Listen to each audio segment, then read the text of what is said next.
forward. You take great care not to let anything unpleasant happen to you if you can. And with a compassionate mind, you should do the same for others. That's what it says. I don't know if there should be more, but. So you did 110, right? Yep. Yeah. So then 111, can you do 111 too? Sure. I think this is where the exchange portion starts. Although the basis is quite impersonal, through constant familiarity, I have come to regard the drops of sperm and blood of others as I. So when you really think about it, we really are the father and mother essence, not really a separate individual self. So if you can adopt others as I, due to impermanence, you can change your mind about how you think about things. Taking others as yourself, as the same as another, can benefit others and cause happiness. So this is the start of the talk about not really being a separate I, and you're not just equal to others, but you should exchange places with the others. Yes. Thank you, Mary. Everyone okay? Yeah, that too is easy. I'm a little confused on that. Are we adopting, or are we recognizing that they are us, that we are the same? So kind of the same, right? Adopting, or just we are take that is I. No, not the same. Not the same. Adopting means it's not part of you to begin with. Adopting means it's not part of you to begin with. When you adopt it, it becomes part, in the common term, it becomes part of your family. So that's why I'm asking the question. So are we all the same thing? Or yeah, same, yeah, become like you think about it, your body is like I and the self, right? yes. Yes. Then it's the same, become So, one. Others is I. See, blood of other as I.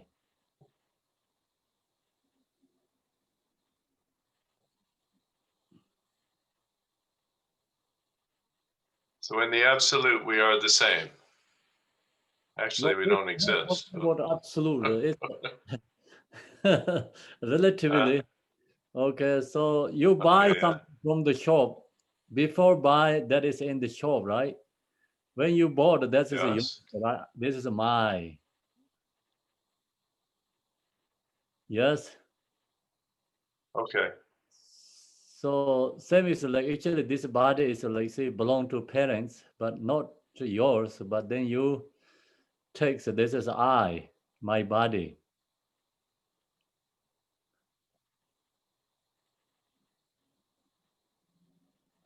Okay, thank you. It's all relative. Okay. Yeah. Thank you. Okay, so absolute body is no exist. Then who also I is no exist. This all relatively. Now we go to 12 and 13. Sandra, please, can you do the 12 and the 13? Okay. So in the same way, why should I be unable to regard the bodies of others as I? Hence, it is not difficult to see that my body is also like that of others.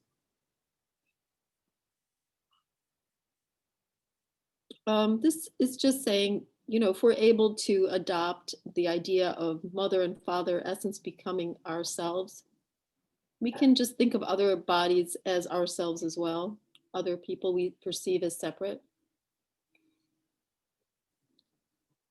And it's sort of like It made me think of like when you buy a car, if you're really attached to your car and it gets a scratch, how you can feel hurt, you know? So it's almost like you've adopted your car as part of you.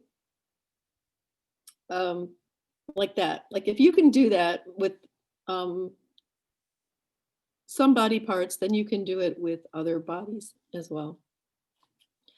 Having seen the mistakes in cherishing myself and the ocean of good in cherishing others, I shall completely reject. Oh, did you want me to read another one? Never mind. Yeah, that one, yes. I shall completely reject all selfishness and accustom myself to accepting others. So this is just realizing, you know, the way of the Bodhisattva would be to give up self-grasping and to work for the benefit of others. And if you do that, just an ocean of virtue and merit will be accumulated. And so this is the idea. This is what we should do. Yes. Okay, so thanks, Sandra. Anyone has a question?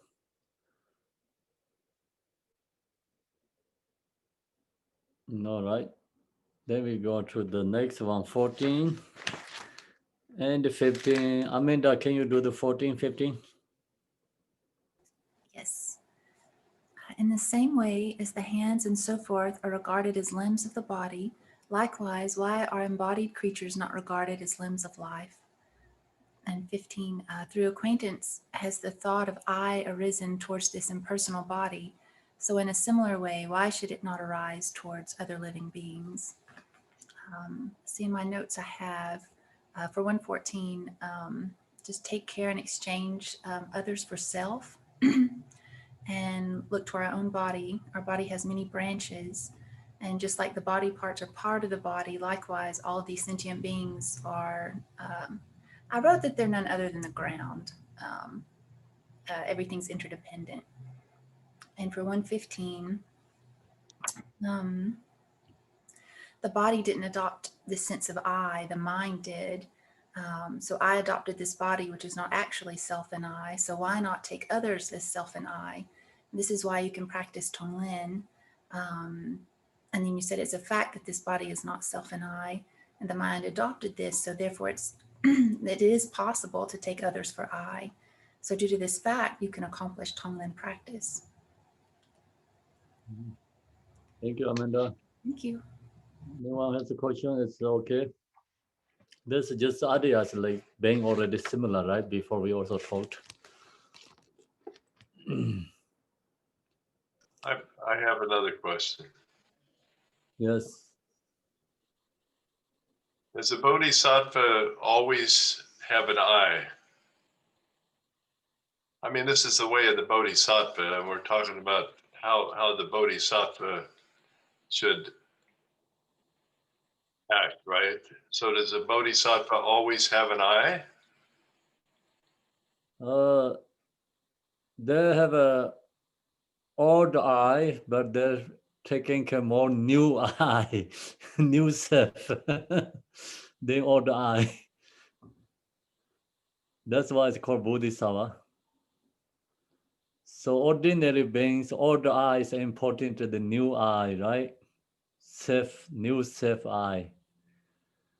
And that's we have the exchange section, you know. And Bodhisattva is the more important is like new old I, then new self. So the higher level bodhisattva understands the I concept, but and knows how to work with it. It's still there, right? Yeah, I think depending Bodhisattva level, right? Yeah. Yes. Yeah, they have a different kind of levels. So this is all just sharing teaching is a relative truth. Oh, okay. Thank you. Yeah. That's why we're not talking about the self is not exist, I is not exist. Okay, so then we go So to they used to have an I, but they got over it? Bodhisattvas, is that what you mean? they used to have an I, but they sort of just got so busy exchanging with other people, they no longer have it. They're just other is more important than the I self. Right. Yeah. So that's called the Bodhisattva, right? Right. Yeah. Khenpo, you know how our body is considered a mandala of the 100 deities? Mm. Could you think that, you know, on another level, sentient beings, you know, together aggregate and become a bigger something? That is just levels of aggregation of parts. The body is a mandala, is the Vajrayana teaching. Yeah. So the just same is actually main point is both different ways to get rid of the selfish. Yeah. So you create mandala means like you create your body is pure, not I and the self, not the body is a process of suffering. So this one is like just different ways. You see, it's more. This is for more beginners. You know, we understanding easily. You talk about our body is transformed to the mandala means hard to bring that kind of concepts. You know, into your mind. So your body is the causes of suffering means we understanding that easily. So then that's why we are attached to our own body, that we understanding all the problem is right, source or problem. So then that means like you understand that way you less attached to body and become less suffering. So that just both different ways like actually remove the self-grasping. You know, I think about how we're in a body with a nervous system that defines sort of our boundaries. You know, we think this is who I am because my skin ends here and that's what I'm perceiving, you know, is pain or pleasure. Yes. But then I think about, so I think, oh, somehow being in this body is the problem, you know, but when you pass away and you're in the bardo, or like, you know, you're in your dream state, like you're still worrying about yourself and still worrying about pain, you know, trying to avoid pain and feel safe or whatever it is.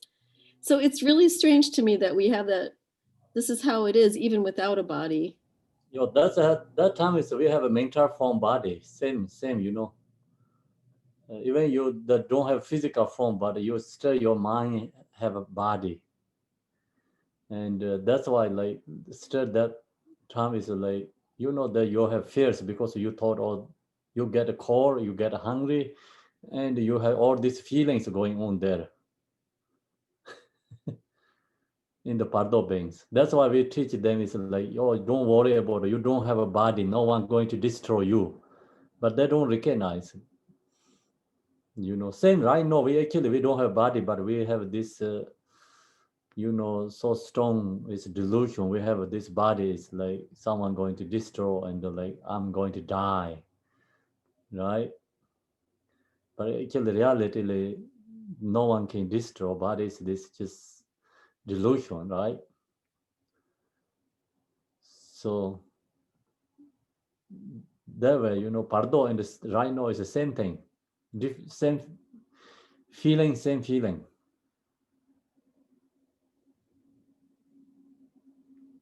So you no longer attached to your body means you become realize selflessness. Then there's free from suffering. So you have a body or no body, but still this mind, as long as you have selfish, they always see, even you no need your own body, because like you just talk to like car is bought and crash, you pain and the suffering, right? But that's car is not your body, but still you're suffering.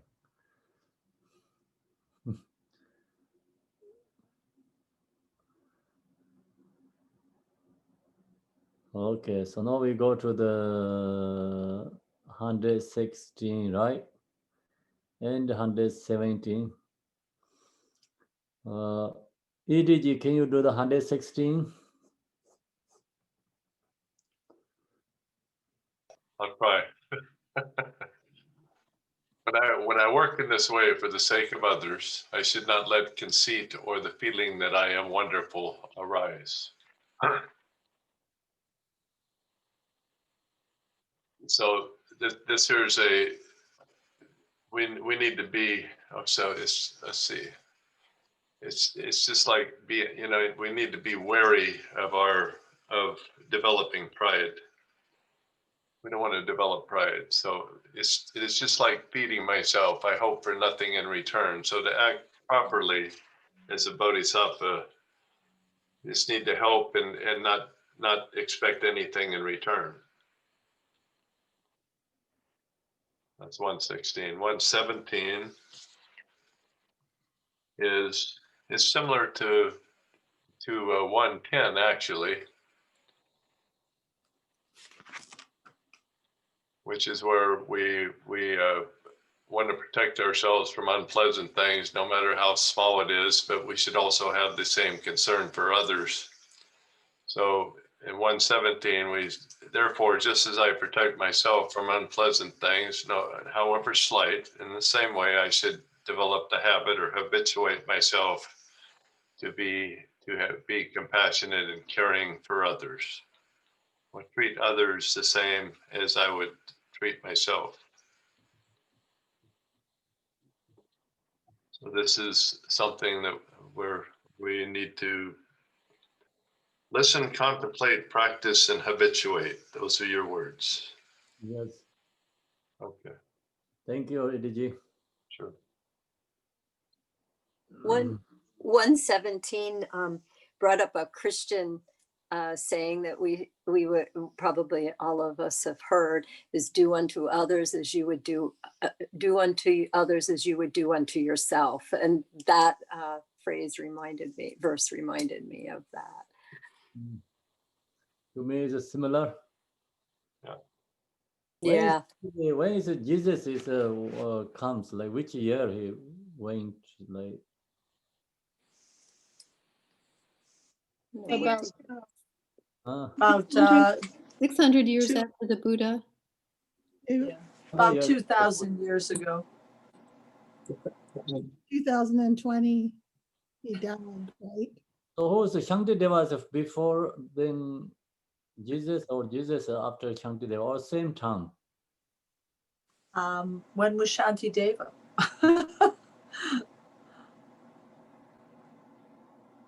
Was he after Buddha? There's some theory. 8th century, that will be 800 years after.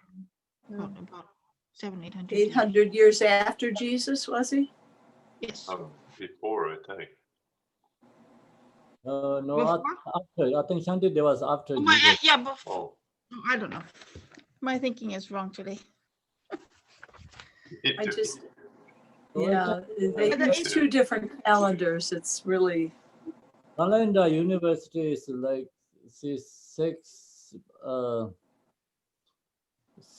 century to maybe 12th century between they're alive, I think.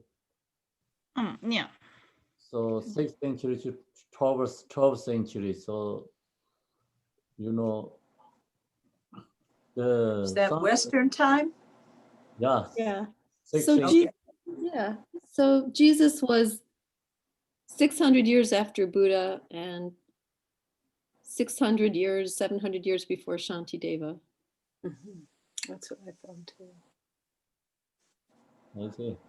Okay. some people think that Jesus did visit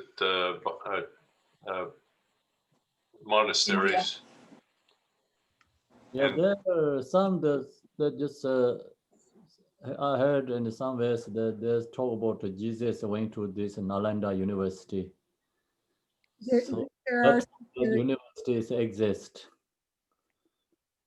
there's some theories that he went and studied Buddhism.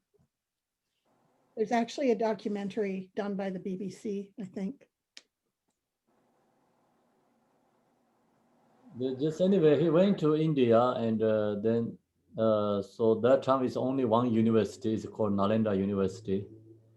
So that's why they thought like so many similarity like this, you know, this part of this relative truth. Mystical Christianity is has a lot of similarities. The typical Christianity we taught isn't, but mystical has a lot of similarities to Buddhism. Mm. Well, actually, the morality of a lot of religions are very similar. You know, you talk about the Zoroastrians, you talk about the Vendata, you know, the old Indian. There's many that the morality is very similar across a lot of them. So Yeah, it's a method part is a lot similar, but then you get into the view is like it's different. Well, it depends what school, because some of them, like the mysticals, believe you find the Christ within instead of, so like the Buddha within, but other ones believe it's outside. So Okay, so now we go to the then 1819. Thomas, please, can you do 1819? Yes, Khenpo. It is out of great compassion that the Lord Avalokiteshvara has even blessed his name to dispel the nervousness of beings among other people. Chenrezig is talking about, as we all know, Chenrezig is the Bodhisattva's compassion, and it's to be like Chenrezig, compassion for all. Compassion should be always the main point of our practice, to be for others and to do for others. And I should not turn away from what is difficult, for by the power of familiarity, I may be made unhappy even when someone whose name once frightened me is not around.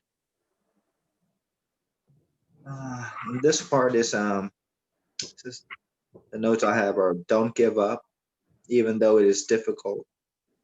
Adopt and be familiar with this practice, even for people we do not like or care for. It is not about happiness for me, but the happiness for others. No, the last one, it's the no happiness me and the happiness other. That's not like that way. So I may be made unhappy even when someone whose name once frightened me is not around. So read again that one. So I should not turn away from what is difficult, for by the power of familiarity, I may be made unhappy even when someone whose name once frightened me is not around. Okay, can you explain again? The notes I have is says don't give up, even through difficulties. Yes. And adapt and be familiar with this practice. Yes. For people that we do not like or care for. And it's about, the last part is not about the happiness of me, but I put happiness of others. Yeah, that is like, you know, happiness, no me, happiness for other. That's not like that one. Other you all did it correctly. So this is you just you doesn't like someone, you doesn't want to hear the names, but then you used to familiarity or maybe become friend. Without that person, you're not happy. You really want to be with that person. You can change it like that. You know, enemies become friend. And friends become enemies. Yeah. Oh, Yeah, thank because you. like you become, and that is another way. Another way you may be made unhappy. Even you this exchange means like even you hearing names like this kind of words, not happy. Mm, change.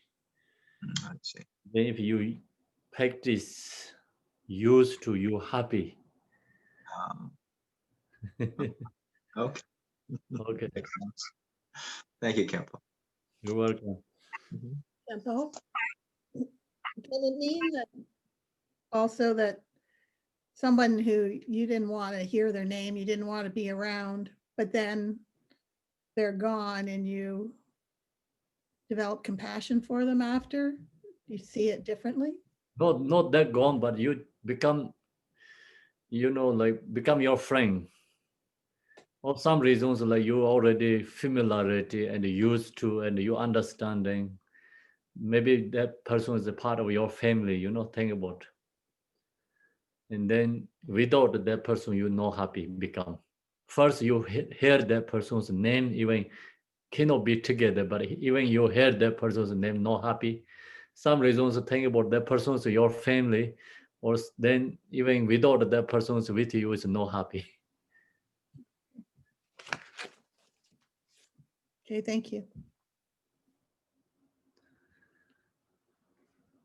Okay, so now next we go to the 120 David.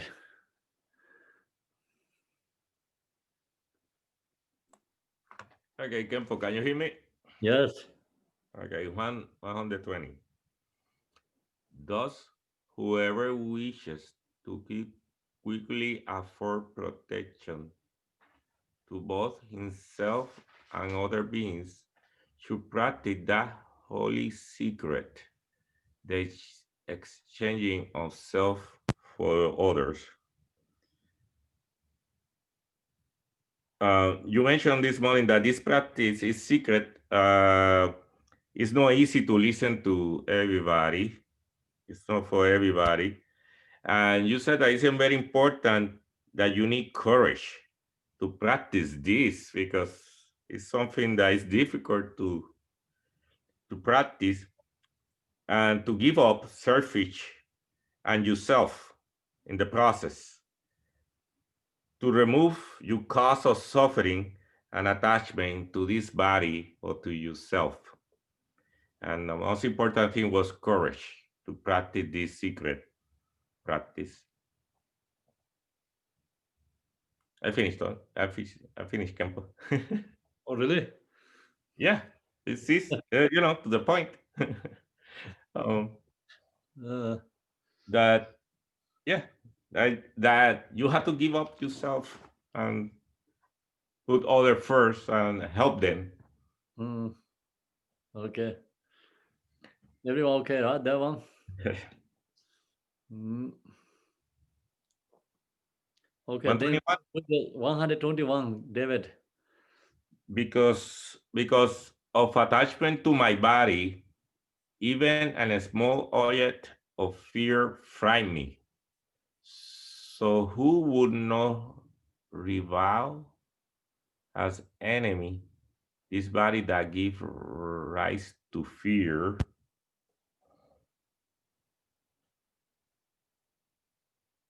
You mentioned that this body can give us fear of our situation, and this body have a lot of fears. And all these problems are coming from attachment, desire, a lot of childish behavior that we have inside us. And it doesn't help us to be happy. And we have to remove or re-off of these fears to practice. Mm. So give up just main point is a selfish. Yes. Selfish. Yeah. Yep. It's Yep.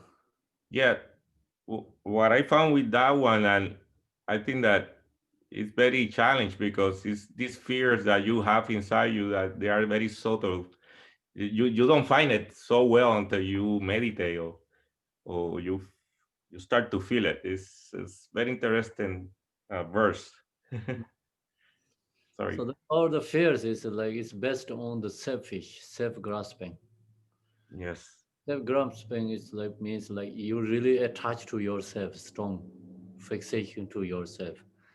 Yes. So that's the reason we have so much fears. And you are no longer attached too much your own body, then you less selfish, then less fears. Yes. Yeah.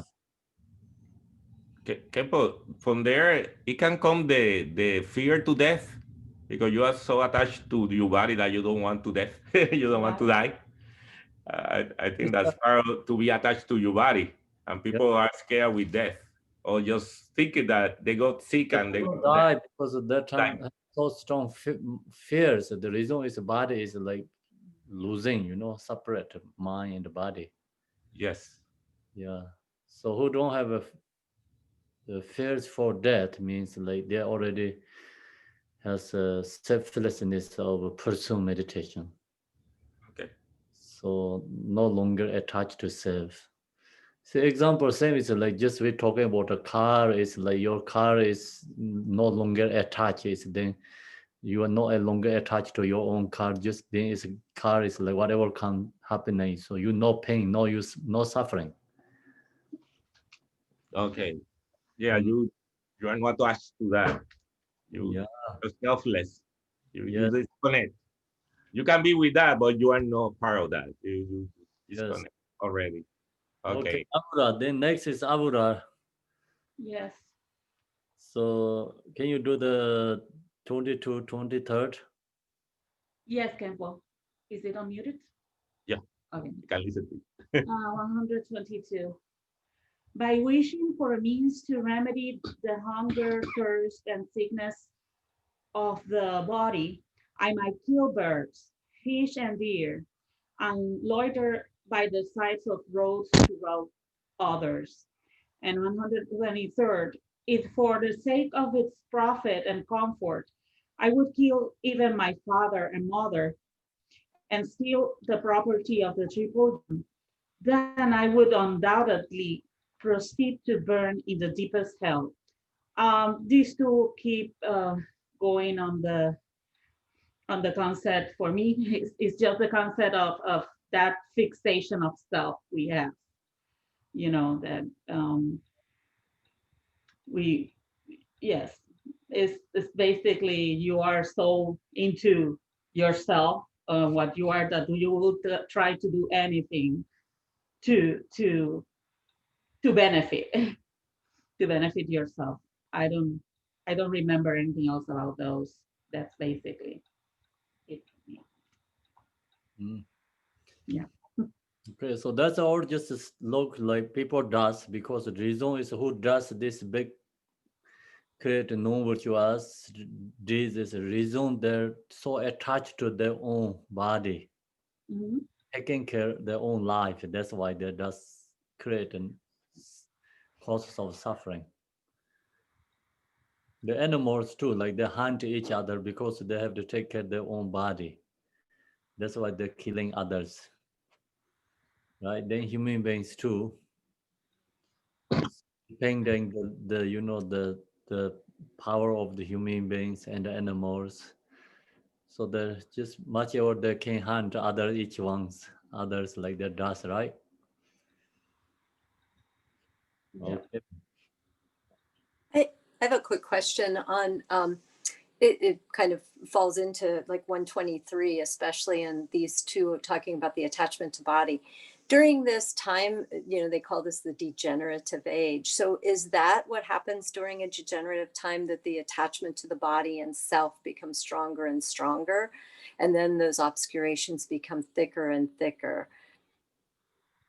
Because even 2,500 years ago, was that still the degenerative age? Because it was still happening then when Shantideva wrote this. It's still happening today, although it seems to be accelerating.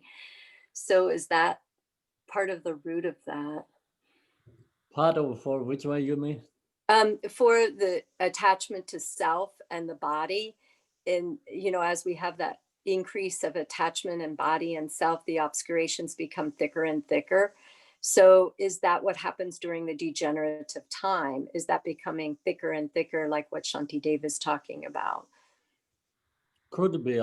Yeah, I think so. We don't know. Just actually, I think so. So usually we said that next generation time we have more, obstacles strong. So actually, this killing the parents is during this Buddha time also happening all the time. So still same thing going on.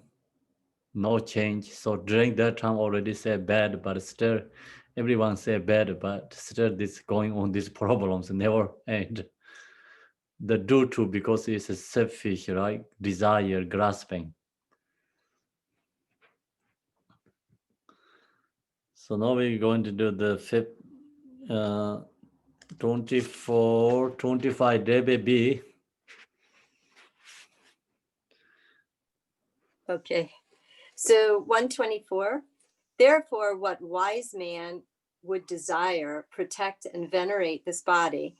Who would not scorn it and regard it as an enemy?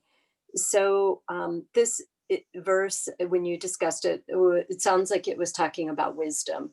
So those who have wisdom would be able to understand that this body creates and is the basis of kind of just what I was saying is the root of all suffering. And then through that, we cannot develop into happiness. So as long as we have desire to this body, wouldn't we even just consider it an enemy? Because it's hurting us, it's creating our unhappiness. So if we don't have wisdom, then we're not going to see that essence of this body as not really helpful for us. And then 125, if I give this, what shall I have left to enjoy? Such selfish thinking is the way of ghost. If I enjoy this, what shall I have left to give? Such selfless thinking is a quality of God. So I thought this was really great. I think we see this a lot. And this was kind of spoke to the hungry ghost.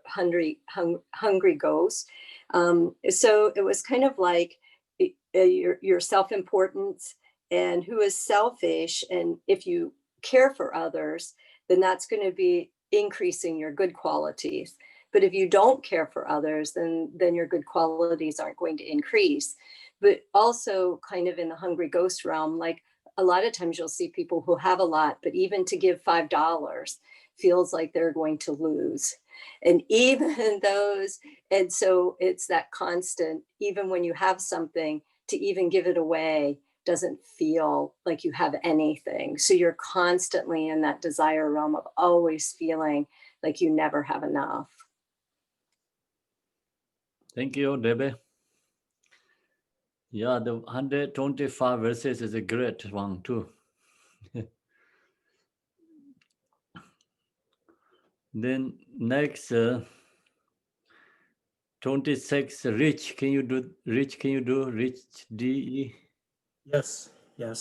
126. If for my own sake I cause harm to others, I shall be tormented in hellish realms. But if for the sake of others I cause harm to myself, I shall acquire all that is magnificent. Let's see. I think this is a teaching here. The second part of it is to accept pain that comes to us. We accept that without reacting. If for the sake of others, I call, we actually, we're working to benefit others. And by doing that, we suffer, but it's a noble activity that is going to benefit us ultimately, maybe even if we suffer short term to help others. Yes. Right? Yeah. Okay. Thank you. So can you do the 27? Yes. By holding myself in high esteem, I shall find myself in unpleasant realms, ugly and stupid. But should this attitude be shifted to others, I shall acquire honors in a joyful realm. I think he's referring to pride. High esteem is pride. That could be the God realm, right? The long life gods seem to have a lot of pride. Yes. And Well, actually, I shall find myself in unpleasant realms, ugly and stupid. Yeah, we wanted to become high and push down others. So that Yes. result is, that result is becoming ugly and stupid in future life. Okay. Mm. So if I can shift my attitude towards helping others, Mm. we will create beauty inside and outside, I think. Yeah, Inner then beauty and share, outside beauty. share to others, like you know, that means like we treat others as a higher and respect for others, taking care of others. So then that honor for others become, we are where's the, Joyful. yeah, then we go to higher realms, future life, joyful. So if like we just say I am the best and push down others, the future life we going to do happiness is stupid and ugly happening. Yes. And we respect for taking care of others, future life you going higher up. So that means like sometimes we have examples. When you going to Pulilinka Yolili, it's become you are going to leader, is before is you are serving or it's become leader or it's become servings. Because it's due to the samsara, you know. Yes. The follow the cause and the effect. Okay, so I I have a question. Go yes. ahead, Debbie. Oh, I was just going to say that I liked when you said, Khenpo, selfish bring you low, go think high, and for others, you go high. So selfish brings you low. When you go high, you go high. When you think high, you go high. I'm going to put that in my notebook. Okay. Thanks, Ed. EDG? Yeah, so my question here is when we're talking about a joyful realm, we're talking about realms beyond samsara, right? No, this is actually is just talking about the samsara realms. The God realms, there's no benefit to being in a God realm then, right? Yeah, still is joy life, you know, happy life. So you reborn the God realm, also you have some good karma to reborn there. But still it's a samsara. And see, we are reborn to the human beings. It's like we did something good. That's why we reborn humans. So then lower realms did something wrong. That's why it's a lower realms. So that's also samsara. Is this is 6 realms followed by cause and the effect. Wow. Yeah. The liberation takes you to different realms, right? Yes, liberation means then free from the, you know, cage. Okay, thank you. Yeah. Okay, so Rodifu, can you do the 28? Okay. Oh, 29, right? Hmm, Which one we finish? 28, I think you do. I think it's 128. 28. Yeah. Yeah. If I employ 128, if I employ others for my own purposes, I myself shall experience servitude. But if I use myself for the sake of others, I shall experience only loneliness. I think it is similar the last one about it's like cause and effect. If we help others or we think about others, it's benefit for others. If we are thinking about others, it's benefit for us. Yes. And the opposite, if we don't think about others, just for myself, yeah. Okay. I think so. So just, yeah, we use we use like servings. Mm-hmm. Then future life, we have to serve for them too. Yeah. And so that means like just right now it's like we have serving means we are the boss. Mm-hmm. But then if we using serving, so future life they are boss, we are serving. Yeah, okay, like a roller coaster or something like Yes, that. yeah, roller coaster. Okay. Okay. Then can you do the 29? Yep. 100? Okay. 129. Whatever joy there is in the world, all comes from desiring others to be happy. And whatever suffering there is in this world, all comes from desiring myself to be happy.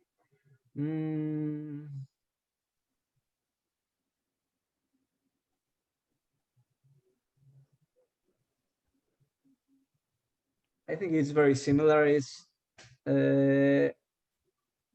about desire, happiness for others, and Yeah, so whatever joy there is in this world means like we have a happiness, joy right now, what we have, all comes from desiring others to be happy. We did some benefit others. That's the reason whatever we have a happiness. We did something good for others. And whatever suffering there is in this world, so whatever suffering we have, it's all come from desiring myself to benefit. We did something benefit our own. That's why our causes of suffering. Create suffering. So that's why suffering is come from we did something our own benefit. That's why suffering coming. Yeah. Okay. Thank you. You're welcome. Thank you. Like just main point is all 37 practices holding this prayer, like this verses. Okay. Dear, please, can you do the 130, 131? Yes. 130. Can you hear me? Yeah. Okay. But what need is there to say much more? The childish work for their own benefit. The Buddhas worked for the benefit of others. Just look at the difference between them. And 131, if I do not actually exchange my happiness for the suffering of others, I shall not attain the state of Buddhahood, and even in cyclic existence shall have no joy. So we're talking about everlasting ways of the Bodhisattvas, lifetime after lifetime after lifetime. If you're working for the benefit of others, you're going to be helping yourself attain Buddhahood. And if you have more of, I guess, a Hinayana sense of practice of just trying to save your own self and become enlightened just yourself, then that won't attain Buddhahood at all. Anyone else? What you said in the last sentence?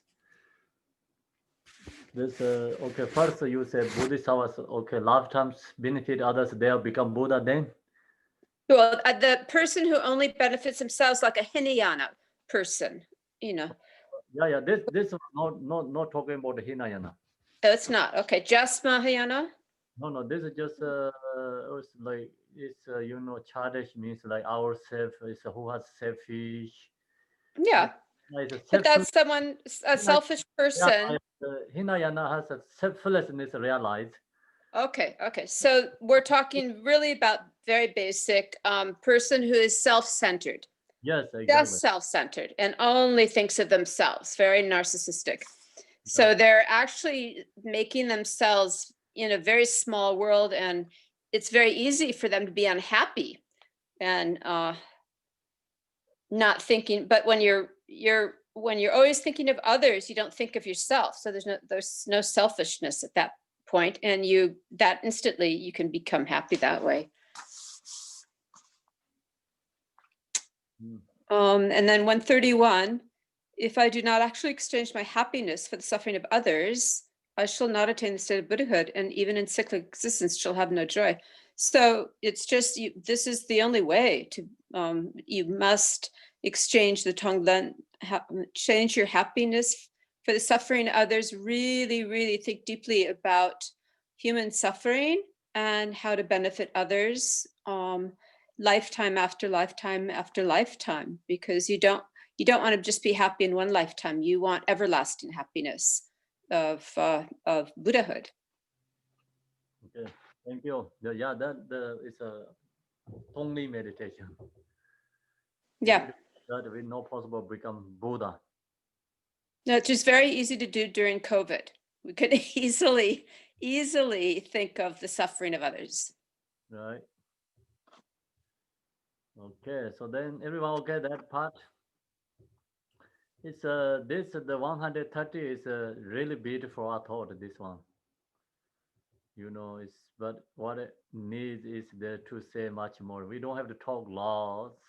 So really, the Chadesh work for their own benefit means like just Chadesh, like we all samsaric beings work for us, benefit us. So then Buddhas work for the benefit of others. Just look at the difference between them means like Buddha and we are same first. And one is Tibetan, I don't know remember the yogi name. He has like also song of realization song. He went to the Chokhang temple in Lhasa. So in the front of the Buddha statue, that means like we in Tibet, Lhasa is the statue is Chowo Rinpoche. Chowo is actually Buddha's statue. The problem is when I was young, I didn't recognize Chowo is a Buddha Shakyamuni. I thought it's Chowo means something different Buddhas. So actually that statue is exactly Buddha Shakyamuni statue.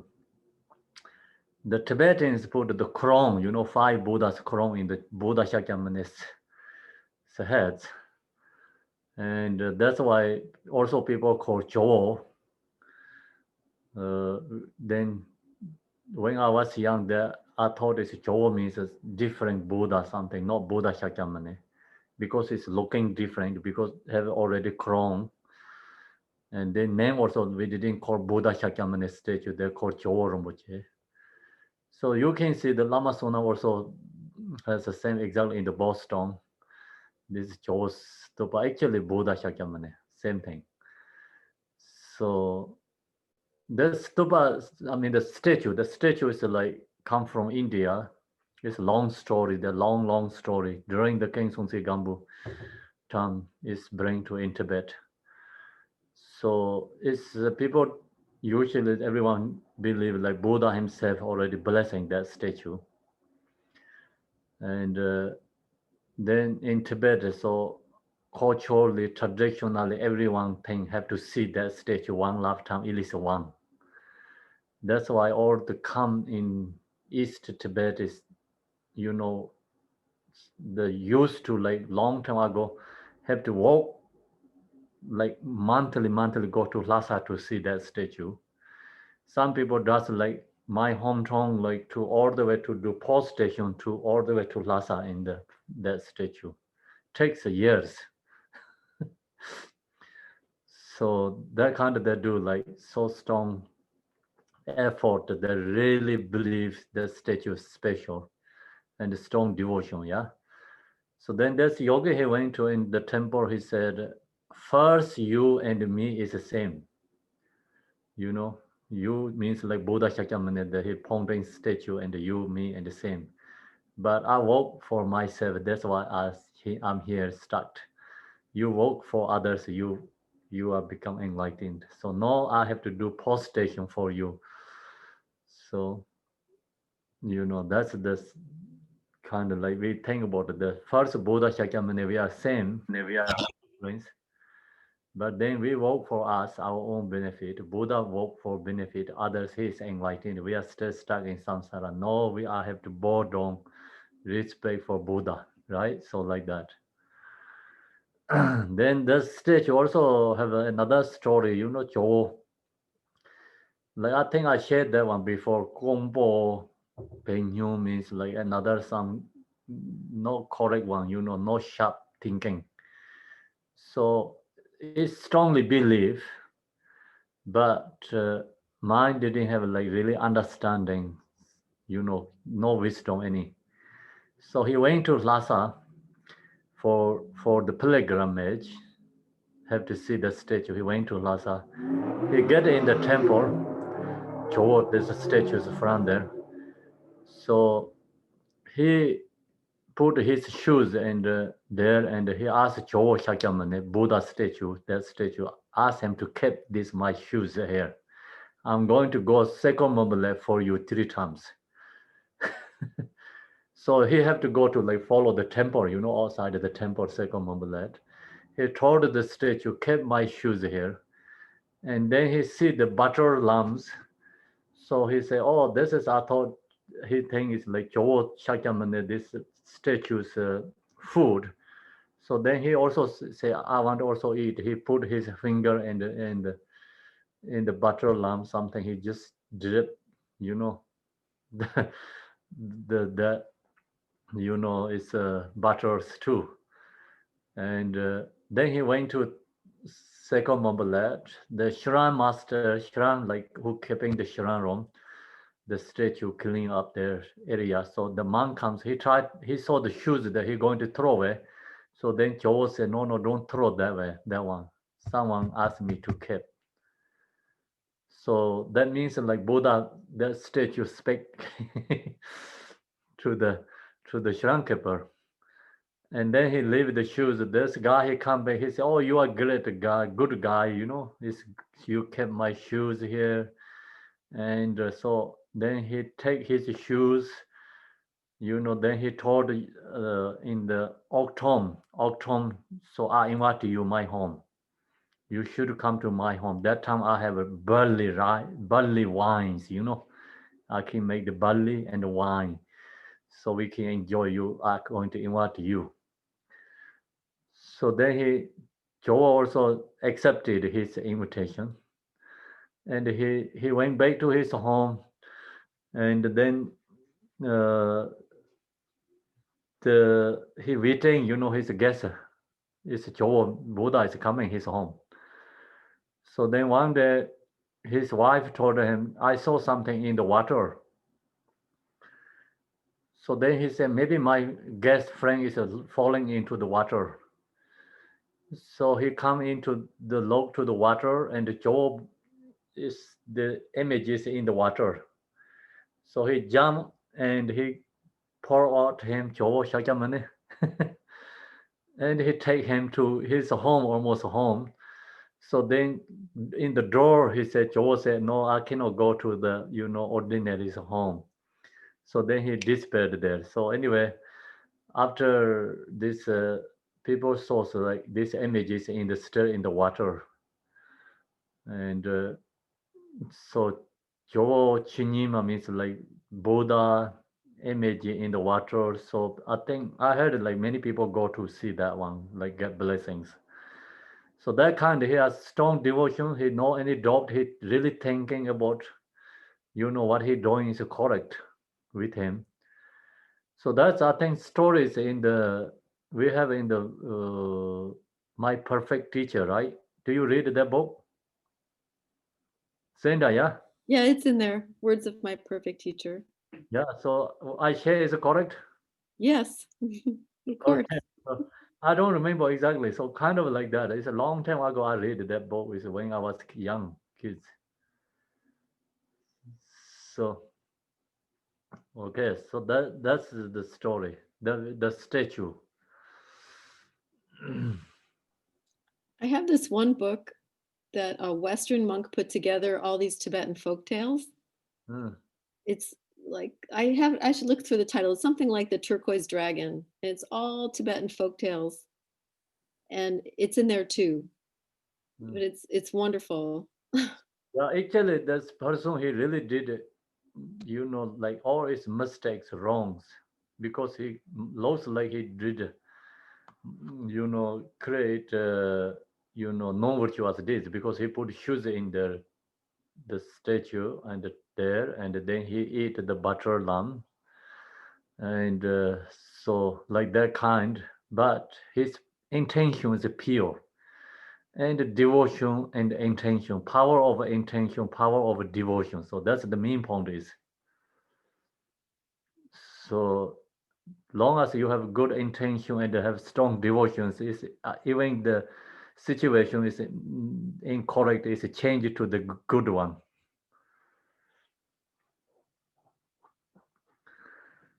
Okay, so now we go to 133, 134 is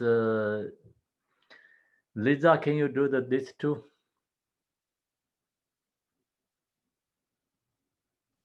Okay, 133. By rejecting the method that establishes both foreseeable and unforeseeable joy, I cast magnificent delight completely aside. And then, because of inflicting misery on others and confusion, I seize hold of unbearable pain. So you lose both this life and future life if you act cherishing yourself. So it's once again a good example of how we create many causes of suffering, and not just now, but in the future. So by rejecting exchanging yourself, is that what it means? Yeah. Yes. And so confusion is the misery because of others. So because of confusion, we don't practice this. One of the reasons we don't practice this. So 34, if all the injury, fear, and pain in this world arise from grasping at a self, then what use is that great ghost to me? All pain source can be found in self-grasping. Just like the characteristic of a hungry ghost is selfishness. So if you don't give up this great evil, self-grasping, you're just stuck with your suffering. And I started this verse because it seems to be very important. Yes. Yeah, this 134 is very important. I have a question, Khenpo. Yes. Do we give up, like first we give up meat and we eat vegetables. Do we give up the self the same way like we give up meat? Yes, if you can give up meat, it's great, yes. And then we have to give up the self in the same way we give up meat, we give up the self. Give up self means like just have to use to and meditate, right? Really cannot give up means like same as throw away something, right? So have to always like cultivate, practicing, create love and compassion, and like care about more others, recognize we have a problem, selfish, so strong. Then you have to meditate and practice, like then you have to use to and use to. So not easy to give up self. But we supposed to give up self, like give up meat? No, right? Give up meat is like then just you see the meat is a problem and not great to eat. So then it's great, Yeah. No. My question is like I gave up meat already. So now in the same way I give up self, the same way or not? I don't. I'm confused. Yeah. So you give up meat, that's great, but give up self means like you have to cultivate and first of course listening, teaching, cultivate, meditation, take longer way. Okay. Yeah, give up self is like sometimes we falling to the two extremes. Oh, I see. Oh, okay.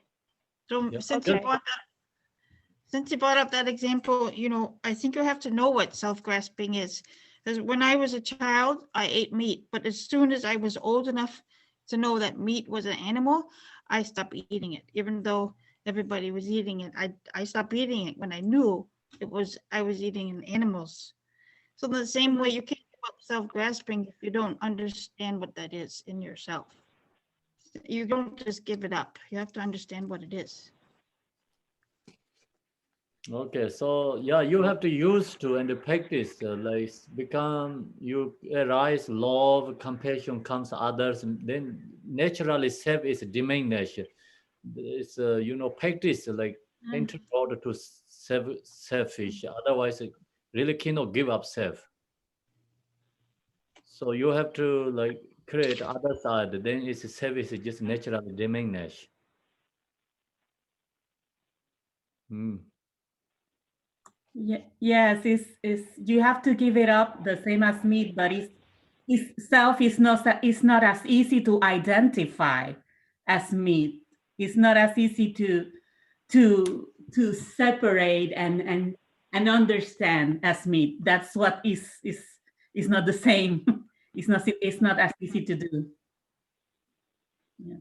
Yes, Avirai, exactly. Yeah. So no, just we think about all this practice, different kind of levels practices, or it's introduced to the self. Mm. So now we go to the 140. Question, please. The first line on 133, by rejecting the method that establishes both foreseeable and unforeseeable joy, that is the practice of Tonglen, right? Is that what we're saying right there? Just words for Tonglen meditation. This actually, all these teachings is a Tonglen. Okay, so what does the first line of 133 mean?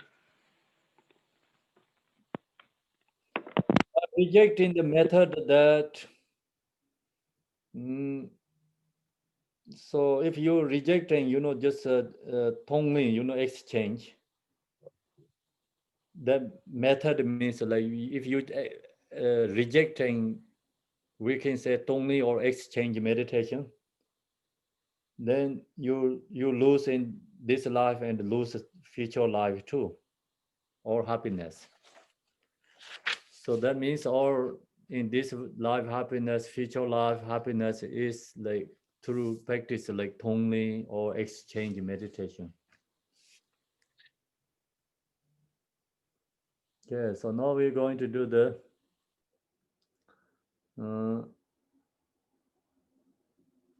35, 135. 35. No, 135. Oh, 135. Okay, Debe, can you do the 135 and the 36, 136? Certainly, Khenpo. If I do not completely forsake it, I shall be unable to put an end to suffering, just as I cannot avoid being burnt if I do not cast aside the fire that I hold. This, I think, is, yeah, what was I saying? He's kind of saying that this is going to be a lot of work, a lot of hardship, that you really have to root this out, that you really have to kill the self, kill I, and replace it with we. And I kept pulling you back.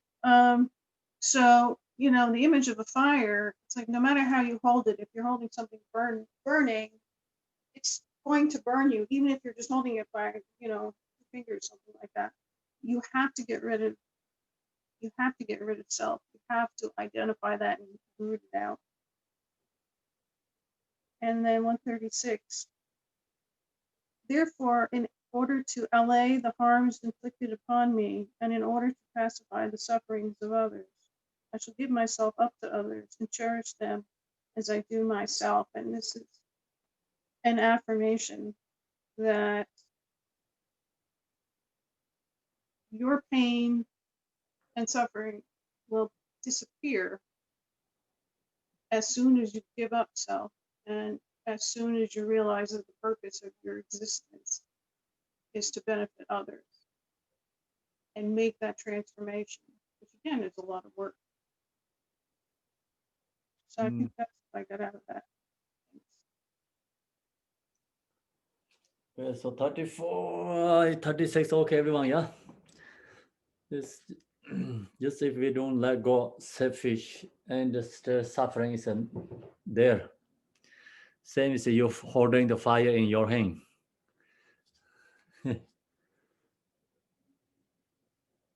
Then we wanted to let go our suffering and others' suffering, so we have to do exchange.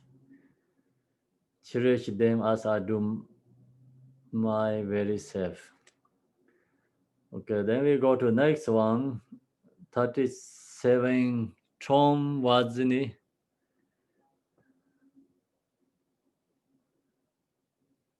Tom Wadzini, are you there?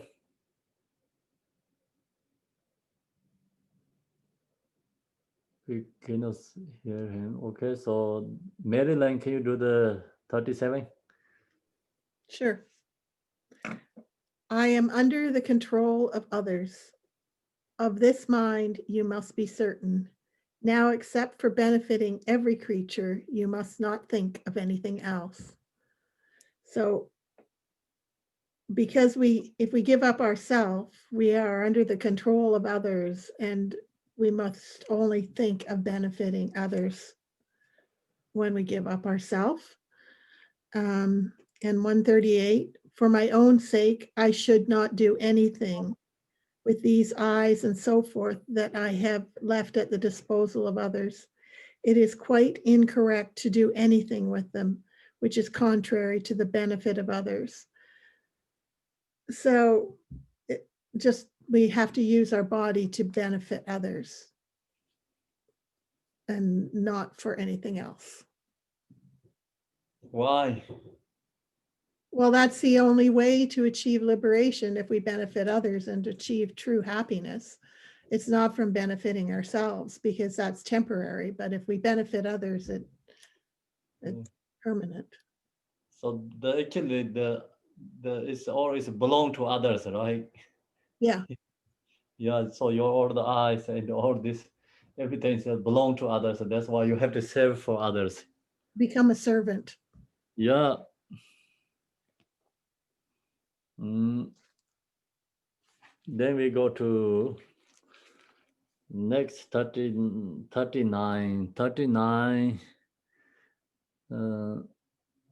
Arizona, Edzi, right? Edzi, can you do the 39? AZ.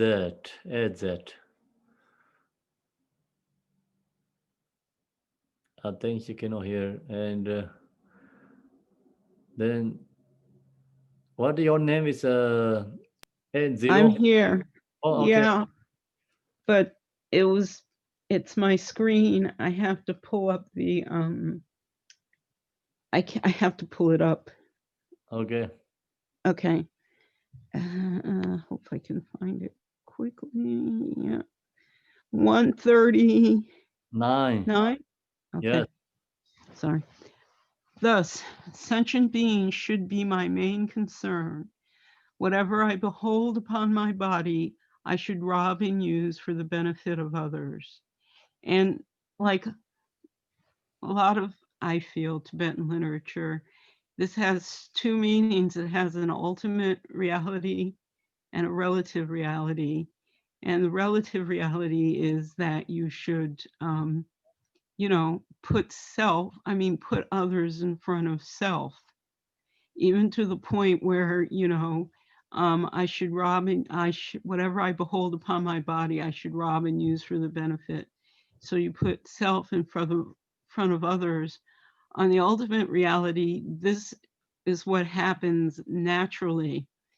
You just naturally put self in others, because on the ultimate reality, yourself has been deconstructed.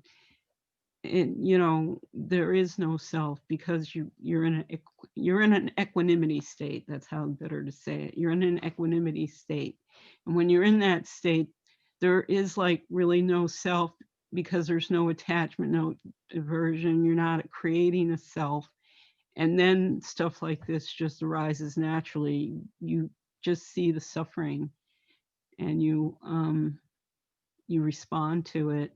But on the relative level, you have to do the same thing, because the very thing you need to achieve equanimity is also compassion, or the realization of emptiness. but compassion. So in order to achieve equanimity, you have to practice compassion. And once you achieve equanimity, the compassion arises naturally. Thank you. Okay. Okay, so then we go to 140. Amanda, can you do the 140? Yes. Considering lesser beings and so forth as myself, and considering myself as the other, in the following way, I should meditate upon envy, competitiveness, and self-importance, with a mind free of distorted concepts. So this is really beautiful and direct. This is giving us instructions on Tonglen. So you use this exchange meditation as the antidote to self. And so there are 3 levels, and this is talking about the lesser level. There's also equal and higher beings that we'll learn about in later verses. So you gave us the example of thinking of a homeless person, and then you meditate on this person as yourself. I think you look to yourself and you say, okay, I have this pride and I'm pushing that person down, then I must exchange myself for that person and meditate. So then it's kind of like we have 2 selves, and the I, Amanda, is the old self, is the lesser person, and then the new self is exchanged. I'm probably not explaining this very, very correctly. So you adopt the new self, which is the person that you had put down, that you're meditating, and so then you cultivate and you meditate on this new self. And then you understand the suffering that person is going through. And then you do the same with jealousy, with competitiveness. So it's almost like you're giving rise, your new self is giving rise to your old self. And then if you truly understand this logic, then I think you can really accomplish Tonglen. So then we have to listen and accept the teachings, contemplate and meditate, and then practice Tonglen. Yep, I'm probably leaving a lot out. Okay. So who has to do the I should meditate up in angry? So who is that, as new self or old self? The new self is meditating on being jealous of the old self. Yes. Correct? Yeah. Yes. Okay. Yeah. So used to this old self push down the other one. That time is not, new self is not exist, right? Right. Yeah. So now is we have extra new self arise. Right. That means like we give up the old self. Right. And new self meditating. And so meditate up in envy, competitiveness, and self-importance, like followed by 3 different levels. Right. New self is like comparing, just kind of like target is old self anyway. Right. It's our habituated actions, right? That we're yeah. So we think about it, like we have 4 people, right? Actually, 4 people, right? This one, old self. This 3 is like lower one, middle one, and higher beings, 3 beings there. So then this self is us, old self actually. This is I first, of course. This person is like treated. This one is like jealous to this person, right? And this one this self, this one for middle person is like competitive. This one is like pushed down and pride. He has pride. So actually, all the self, like think about this guy. If all 3 of them is like have created this three different kind of ways. How to say the you know, what are we going to say? Like example, he just use this other three is like different ways he create suffering, right? Selfish. So now you have to meditate with first this one, the lowest one, the lesser one. So then that means lesser one. This one is meditate exactly him. So then he do this one. He lesser one. You're breaking up. Lesser one. I can't hear you. Oh, I see. Yes, This. you're breaking up. Can you hear? Can you hear or no? Now it's, I can hear you. but before you were really breaking up. Sorry about I put this box in the top of the laptop. That's why sometimes. So yeah, just we have to think about like that kind of way you understanding. Otherwise, it's harder to understand. Like, or maybe you think about A, B, C, D, right? So A is like maybe ourself. Then we have a B, we have a C, we have D. So the exchange means you have to change to this three of them one by one, comparing, like meditate. So the first one is like we're going to do here is the meditate with this lesser one. Lesser one. They also said here is like good is not with your teacher, not with your parents. And this like kind of like they said like really you have someone in your mind, you know, you pushed on someone, so you have pride with someone, you know, and you think I'm better than that person. So then become you pick up that person is myself. So that person has become like new self. Then that you meditate this you know, upping envy means like jealous to that person, old self. And then competition also exactly same thing, like you have something competition with a similar, you know, your business and whatever you have going on something.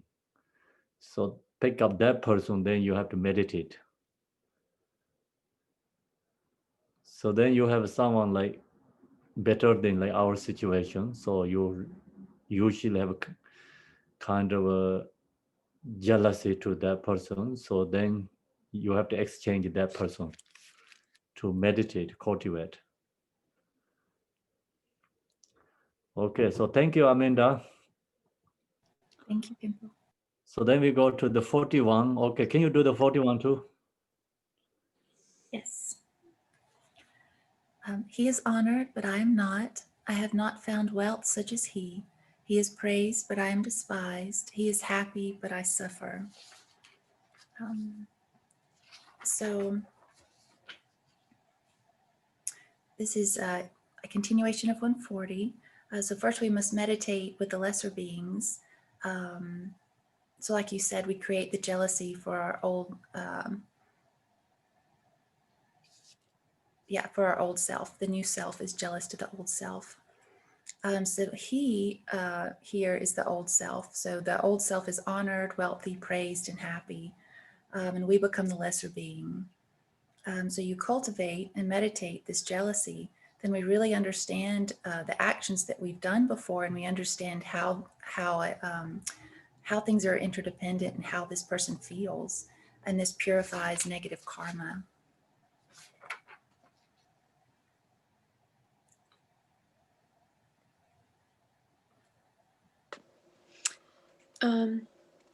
I have a commentary in my book. I have the print edition of the book, And Stephen Batchelor had a footnote on that. And he says from stanzas 141 to 154 inclusive, as a practice of exchanging self for others, the role of I and other is literally reversed. Thus, I should be understood as all other sentient beings, and he should be understood as oneself. The meditation on envy is covered in stanzas 141 to 46, competitiveness in stanzas 147 to 150, and self-importance in stanza 151 to 154. So for me, it's very confusing that you reverse the roles. That to me is very confusing. I like the old self and the new self better.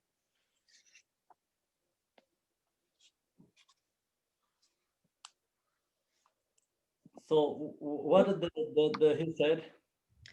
He says you reverse. He says, don't think of I as myself.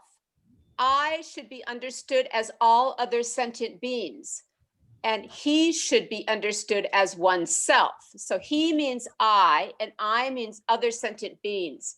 And to me, that's very confusing. I don't get it. The Tibetan is like that way, but this translation didn't go that way. Yeah, I like what you said better. Yes, he is honored means he is honored is actually, you know, and he is honored is like old self, we said, like is actually old self is others. Yeah, okay.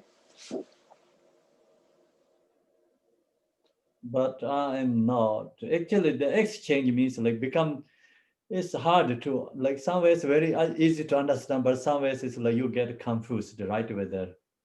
Mm-hmm. Because he is honored means like old self is honored, right? I am not means like new one. I am not is actually mean point is others. Mm-hmm, mm-hmm. Yeah. Mm. So no, you are others. No, right? No, you are others. Yeah. Mm-hmm. With no self-pity. Yeah, but I am not. It's used to I am not is like the lesser one. In this meditation means like it's new self. Yes. Uh-huh. Yeah. I don't have self-pity. Yeah. So it's yeah, some commentaries say like new self, kind of old self. That's where it's like maybe you understand easy way. Mm-hmm. Yeah. So yeah, I like that. I like your commentary better. Okay. Okay, then Amanda, you finish already or no? Not yet, right? The only other thing I have in my notes is the example you gave us with the homeless person. So if we exchange ourselves with a homeless person, then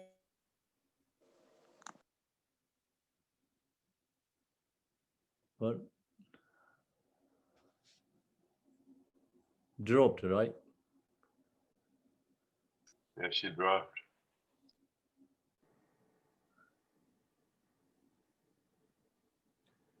She exchanged herself with a homeless person. Khenpo, I was doing the exercise of changing myself with the homeless person, and I wanted to share for a moment a little bit of it. My homeless self, so my old self passed by, and he said, well, there goes the lucky one. She gets everything handed over to her, you know. The other day she passed me by, and I begged her to give me something, to give me some money to eat today, and she kept going like she wouldn't see me. I got so angry. Because she passed me by. She didn't saw that I was there hungry. And then the other day I heard her say that he wants the money for drugs.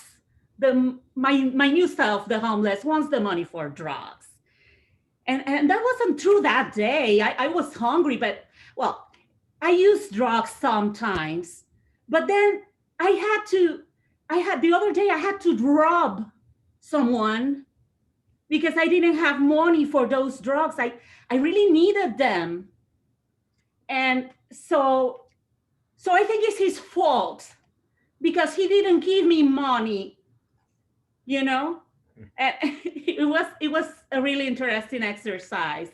If you really get into it and you feel a lot of emotions and it's like you keep getting more and more and more about the situation the longer you think on it. I don't know. I just wanted to share. So you mean the practice of that meditate or when you did I was recreating my meditation. You know, Okay. I did a little bit meditation, trying to place myself on a homeless, you know, like my new self was a homeless person. And I was just sharing how it felt, all the emotions, all the things, some of the things I managed to think about because I was placing myself in that other person's place, in that homeless place. Yeah. Elvira, you need to make a video. A what? You need to make a video of that. A video. Okay, I'll see about it. Yeah, really. But anyway, it's reminiscent of Fritz Perls in Gestalt therapy, actually. He was one of my favorites.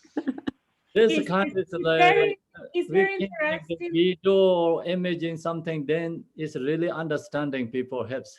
Yeah, it So really helps. or use for people, and then like usually like we have imagination or something, like just other is going into the other's body, what their fears going on.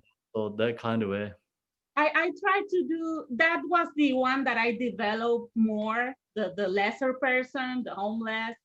But I did a little bit of the competitive part. When you're with an equal and you're competitive, that was very interesting too. And about someone higher than me, I did a little bit, but that was at the end, not too much. But the competitive one is also very, you get a lot of it when you're like with a coworker that's always trying to go over you or something like that. It's very interesting. I did some with the President of the United States. That's great. But you learn a lot, and you learn to have compassion and to see how you could commit mistakes too. You with that process you learn all the mistakes about the mistakes you make yourself, and how many times you are just like that person you don't like, or like that person that you think is less than you or is trying to hurt you. Doing this, you discover that you do that too. Okay, thank you, Avira. Okay, Amanda, so your continue follow.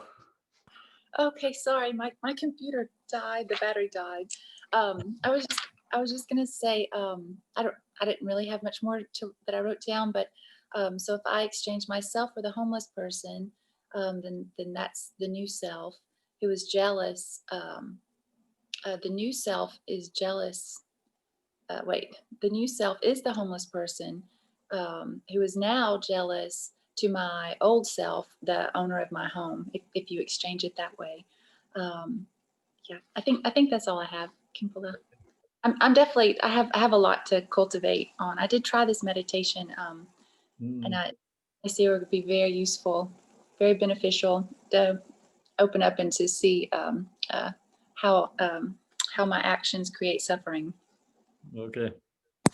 Thank you. So next, Debbie B, can you do the 42, 43? Sure. Okay, so number 42 is, I have to do all the work while he remains comfortably at rest. He is renowned as great in this world, but I an inferior with no good qualities at all. And so in this one again, you went line to line, but the first line is the new self, and then the second line is the old self, and then the third line is the new self, and then there's the old self. So it's going back and forth between exchanging. And this is really talking about, I think, what Elvira was mentioning about a little bit of competitiveness, you know, well, here he is, you know, I have to do all the work. That's the new self. And while he remains comfortably at rest, you know, so there's that exchange back and forth of both of them going back and forth between that that competitiveness of inferior and superior. Thank you. So then next one. Oh, number 43. And then number 43 is a continuation. But what I do mean, I have no good qualities. I have all good qualities. Compared to many, he is inferior. And compared to many, I am high. So again, this is the meditation. And this would be on jealousy more. So this is going to be talking about the new self who would have all those good qualities, which is really the old self, so that we can experience that jealousy and feel what someone else would be feeling when they're not in an inferior position versus a superior position.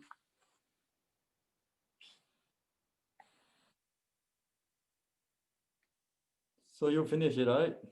Yeah, I think so. Thank you. So anyone? Okay. Yeah. So this like we are right now is like all new self, right? All the self is actually our, that is like used to ourselves, but now it's like belong to someone pick up. All the self, new self is sometimes it comes with the body's eyes. So yeah, I think Elvira did a great job explaining really both of these with her kind of a continuation, because basically that is it. It's like that meditation of sitting there and looking at that other person is now you and you're now that other person. So you're literally just exchanging. And if it's a higher or superior, then you're exchanging those roles. And if it's a jealousy and competitiveness with either an inferior, equal, or a superior person. So, but Khenpo, it'd be great. Maybe you could lead us through some of these meditations sometime too. That would be a really, really great meditation. We could take us into this new self, old self. In case I didn't explain myself well, I just, for those that don't know me, my old self doesn't do drugs, okay?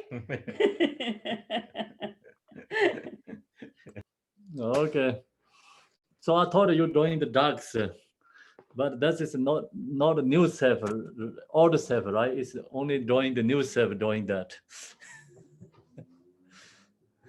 I see. Then now we go to 144. Senda, can you do the 144? Sure. The deteriorated state of my morals and views is not due to me, but due to my disturbing conceptions. In whatever way he is able, he should heal me. Willingly, I shall accept any discomfort involved. Let's see, my notes say, the new self is losing good conduct and having wrong view due to afflictions. That's the first two lines. The deteriorated state of my morals and views is not due to me, but due to my disturbing conception. So in whatever way he is able, he should heal me. That he is the old self. So so in whatever way the old self could help the new me, he should do it. And I would willingly accept whatever you say for me to do. Then go to the 145. But I am not being healed by him.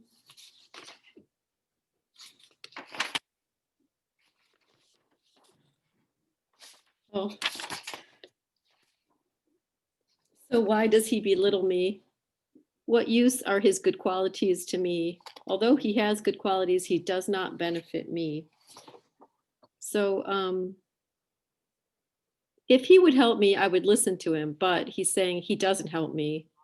The old self doesn't help me. So when the old self treats others poorly, he doesn't help them. Now we're exchanging selves, and the new self is telling these things to the old self. You know, I don't really understand. Maybe it's just pointing out that we haven't been kind to others lower than us or whatever before, prior to this meditation. Mm.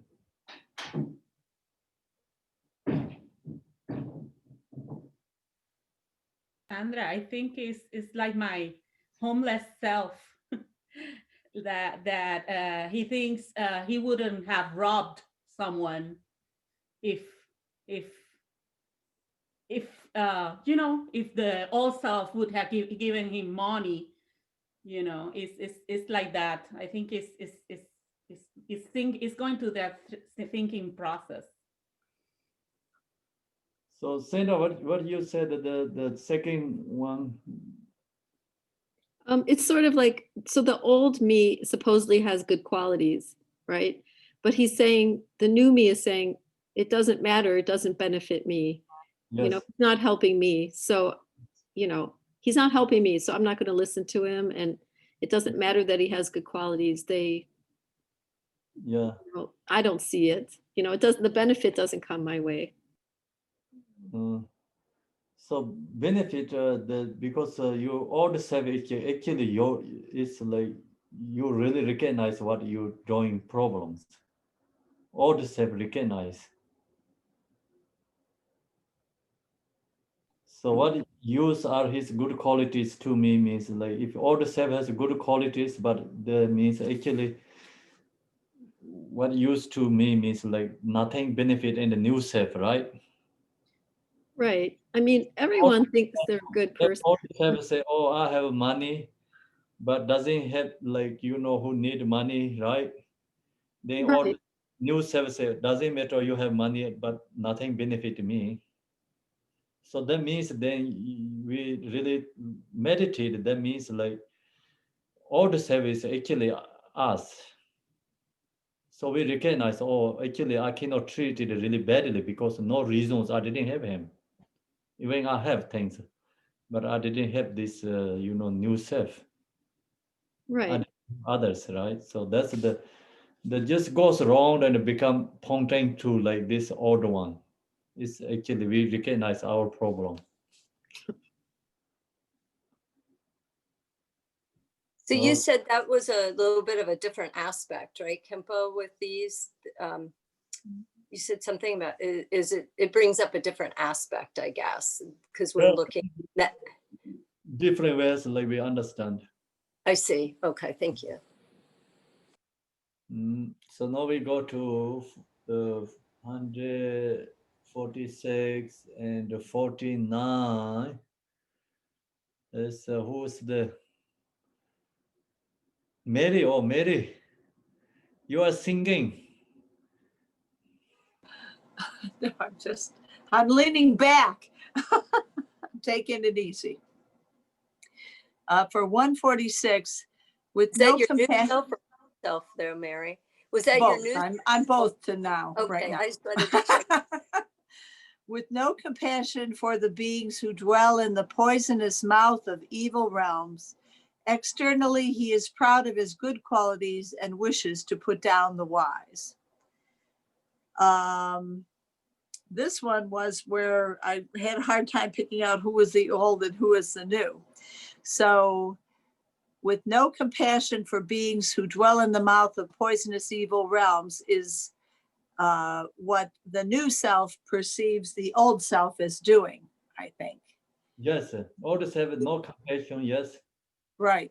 He is proud of his good qualities and wishes to put down the wise.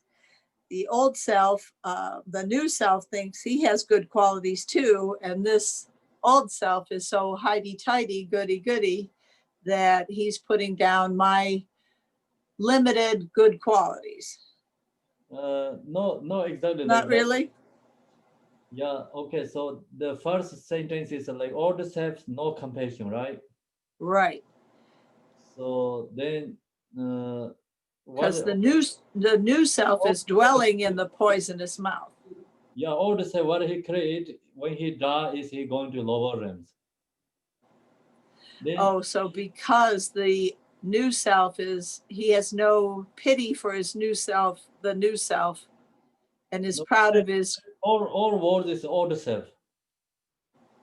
The old self, no compassion. Old self, actually, what he did, he create only suffering, future life, go to lower realms. Then old self actually showing externally he has qualities, good qualities, but actually he didn't have good qualities inside. He just shows he have good quality, old self, and that's the reason he pushed down who has good qualities, who has wisdom, who has compassion, who has like good this or the spiritual good qualities. The old self push down them because the old self shows he has qualities, but actually he didn't only shows externally, actually innerly not any quality for old self has. Right. I think that might be where we stopped. Oh really? Yeah, exactly. Yeah, we finished it there. That's right. Okay, so any questions? I don't understand that. I'm totally confused on 146. So the first line is the old self, right? 126. 146. Four. The one we just did. Yeah. Oh, 146. Oh. No compassion for beings. That's the old self, right? Yes. Right. Okay, now the second line is the new self, right? No, they don't have a new self. This all is old self. It says the old self has no compassion for the beings who dwell in the evil realms. So that means old self no compassion for others, old self treated really bad for others. That's the reason we just get, karma is going to lower realms. Okay, the first two sentences. Oh, okay, because that's the words are misleading. Okay. Yeah. And then also last two sentences And then like old self actually he shows he has a quality, but actually he don't have a quality. He only show externally his thing, his good quality, his pride. That's why he push down. Second, the last verses sentence means like old self push down. Who has wisdom, who has compassion, who has this or good qualities, the order, self push down that one. So that means like all the self is a problem. okay. Yeah. Okay. So now who has yours, Amanda? So 144, I thought it was so beautiful. It's almost like a supplication prayer to a guru. But then 145, when you were taught us this morning, it was like a brick wall that was thrown up. I wasn't expecting that. It makes sense now because it just points out our own problems. I think I understand that now. But when we're meditating, what do we do? It's like I got to this point and it seems like our teachers tell us, like two blocks of ice bumping together is what it feels like, the new self and the old self. No one's benefiting each other. So then in the meditation, I can see my problem.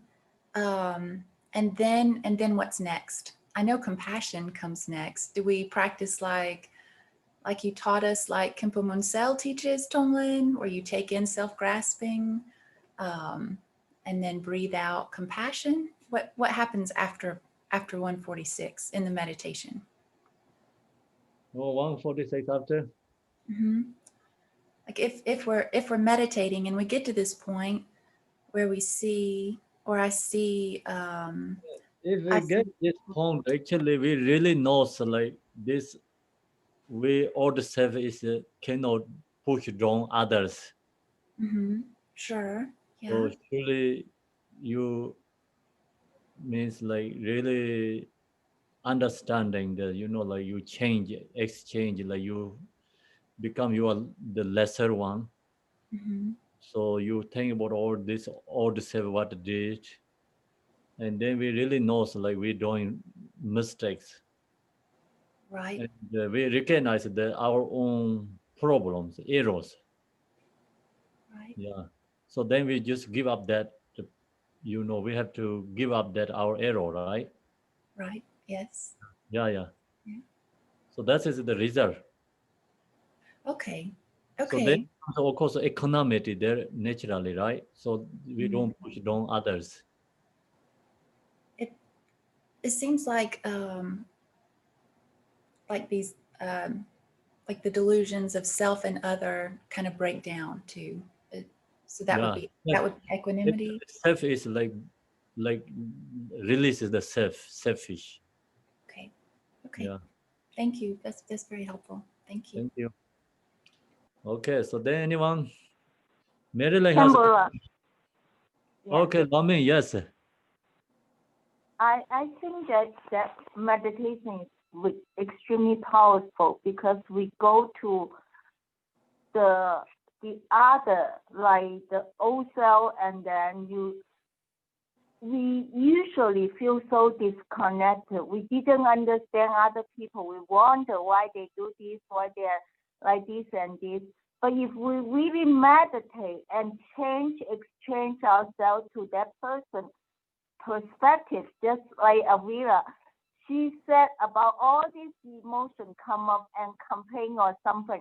And if we, in meditation, we go deeper and deeper, we understand the deep inside the insecurity and the all kind of emotion come up, then we really kind of feel connected with everyone. I remember one of the meditations Thich Nhat Hanh taught us when I was, with is go back to our parents when they are 5 years old. And then when I meditate on my father was 5 years old, I really saw how miserable that little boy in a big, huge Chinese family with 7 stepmothers all together, and everyone was jealousy and everything. I cry for him because I really feel that really all his grow up become such a harsh and hard person. It's because he was wounded when he was small, and of course all these other conditions. And I think that this kind of meditation naturally will bring up deep understanding of other people, and then you feel really connected. Then because when you feel really connected, then you are not separate from them, and you really want to help each other, and we really, really base humanity level that we are the same. We really are the same. We are all wounded. We are all damaged. We are all in many ways was hurt. And then you really create that kind of Bodhisattva. Wow, and then I really want to help other beings. I really want to. And you understand there's no self in some way, but we are conditioned in act the way we were. And because all these conditions make us become what we are. And you are sad, but on the other hand, you also have compassion because of that. That's my take on it. I really think powerful because today when Khenpo, you were saying that, and I was just put myself in a friend's through and just meditate on her. And I never really understand her in some way because she superficially had much better job and earn a lot of money, marry a very wealthy family and all these kind of things. But she always made me feel uncomfortable. Like she always want to compare, very competitive. And I really don't understand. I have no interest to compare any kind of those kind of things, but she's extremely competitive. And so, but when I put myself in her and make her become the new me, the new self, and I really understand how insecure inside her. And I feel really, really have that really deep understanding instead of feeling really ignorant before and just like, he's such a terrible person. But now I don't see that. I see her as someone who really insecure because of that meditation. And if I go deeper and deeper, maybe I can see all these stories she told me a long time ago and really cry for her. And that's why I think this is extremely powerful meditation. And thank you so much. Thank you, Lamin. You're sharing all this information. Thank you. Okay. So, Khenpo, can we please clarify the timeline for Shantideva? I think it's important because I remember the first class that we taught on this book, on this text. You said Shantideva came after Nagarjuna. Nagarjuna was at Nalanda before him. Nagarjuna was 200 years before Christ. So Shantideva is 700, 800 years after Christ. Just so I didn't think it didn't sound right before when we opened the class. I think that's somewhat important. Because isn't Shantideva somewhat influenced by Nagarjuna? So Shantideva Nagarjuna, I think between not too long between, but we can see check the date how long. Maybe Shantideva is before the Jesus. Was born 685 AD after the death of Christ. Yeah, and Nagarjuna was 200 years before Christ, right? I don't know exactly that. I don't know. So I heard that Nalanda was here at the time of the Buddha. It goes all the way back to then. That's a long history. There, yeah, it's Shariputra also was born that area, the area, but that time is not existed. This universe not exist. I see. So Buddha after passed away 400 it's 400 years after Nagarjuna born. After Buddha passed away 400 years. Okay, so that would be before Christ. So the Nagarjuna long time before. On the internet that Nagarjuna was born in 150 AD. Yeah, after Christ. Oh, 150 AD. So about 500 years before Shantideva, he was there at Nalanda. Yes. So yeah, Nagarjuna time must be the Nagarjuna is before then I think it's Jesus. This says he was born 150 years after.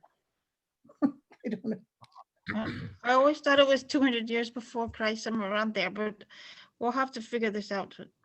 Do some research. Nagarjuna is after Christ, and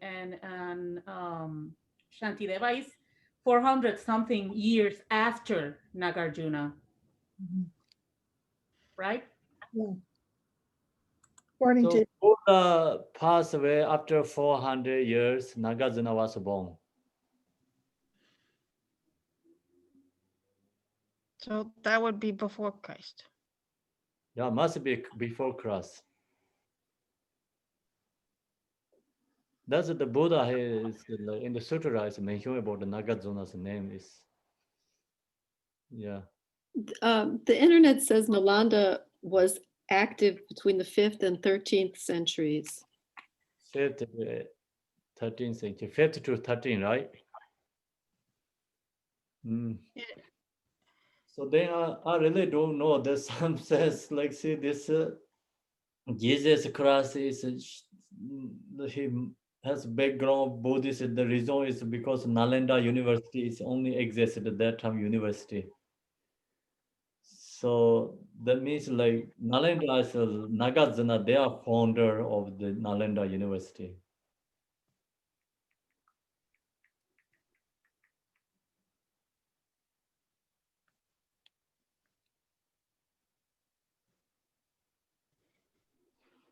Okay, so now that's we can log to the Google. So Google can give information, and we're going to do the dedication. Right.